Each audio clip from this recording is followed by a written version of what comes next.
কখনো কি ভেবেছেন সত্যিকারের শান্তি কোথায় লুকিয়ে আছে? তাহলে চলুন। সবুজে ঘেরা এক শান্ত গ্রাম, রাস্তার ধারে ছোট্ট একটি কুঁড়েঘর, পাশেই ধীর গতিতে বয়ে চলেছে এক শান্ত নদী। জলের কলকল শব্দে মনটা যেন হালকা হয়ে যায়। দূরের পাখির ডাক, সব মিলিয়ে এক স্বপ্নের পরিবেশ।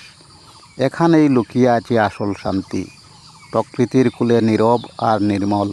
ভিডিওটি যদি ভালো লাগে পেজটি ফলো করুন, লাইক শেয়ার করে পাশে থাকুন। ধন্যবাদ।